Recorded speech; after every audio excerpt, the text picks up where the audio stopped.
Hey there, Christopher Thunder here from the world's dirtiest workshop and rider of the storm. Here I am with my XR650L from 2008. And I've got some intake stuff here.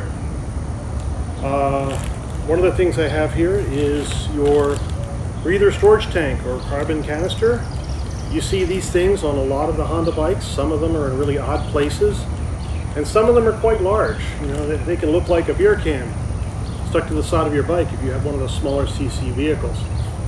Now, if you remove the breather storage tank from your bike, okay, if you remove this thing and you direct the engine vent port directly to your airbox, all that oil and gasoline that circulates around in there is going to find its way back to your airbox. Guarantee it. Now, people go, oh, it's not that much. You know, well, if you pop wheelies or if you accelerate like I do, yep, it's a lot. And you will get a puddle on your garage floor of oil. That's how bad it gets. So don't remove this thing. Take it off to do some tuning, but put it back on and make sure you route it correctly. Watch one of my videos to learn how to route this correctly. Now,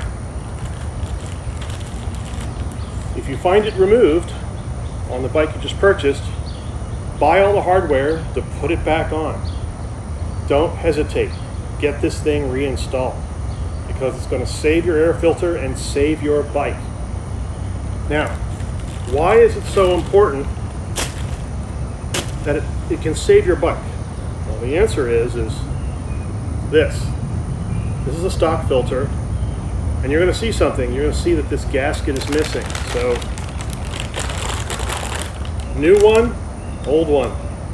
The foam gasket is not there anymore. Now,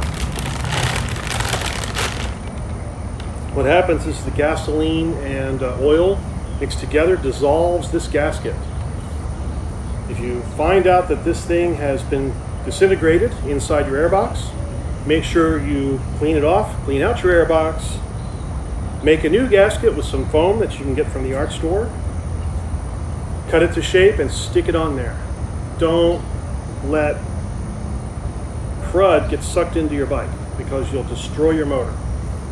Don't let your gasket get sucked into your intake because it'll go all the way up into your cylinder. Oh, that will cause problems. So, don't remove your breather storage tank. Very, very bad. Now, about these filters. You can see I've got quite a few of them here. I got the stock one, new, used. I've got a uni filter, and I've got a K&N filter on the bike. Why is the K&N filter in there? And why am I not running a stock or a uni? I mean, people love these things, right?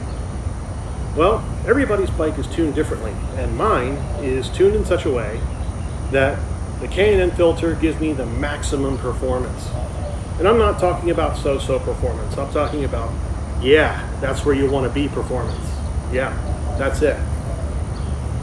I have a variable exhaust can, and I have reduced the pressure down to, 6 discs and a block-off plate so that I get maximum performance. Don't run your pipe wide open unless you're in the open spaces where you can't bother anybody. You will run lean. Your bike will run hot. And you'll have a lot of high-end power. But your torque will suffer. Your low-end power, your mid-range power, they will suffer. Make sure that if you want a good, full power curve, something where the power feels good at the low end and really feels good at the high end, put some restriction in your tailpipe. Okay, so there you go. 3 filters. We have stock, uni, and K&N. Everybody's tune is different. People are going to experience different results. If this one's best for you, run this one. If this one's best for you, run this one. But I will tell you, on my tune, when I compared this one to this one, what I found was this one was restricting my low end. So I didn't get a lot of power down at the bottom. My torque was gone. I'd say off the bottom of the throttle, it was really bad. So, you know, from a traffic light up to mid-range, No, I didn't have the power I really wanted. So, my torque was gone. If you find that's going on when you switched to a uni filter, go back to stock. Maybe retune your tailpipe and make sure that everything works together properly. To have a bike that's tuned well, you have to have an intake that works well with your carburetor tune and your tailpipe. I want to thank everybody for watching the World's Sturdiest Workshop. This is Christopher Thunder saying bye-bye.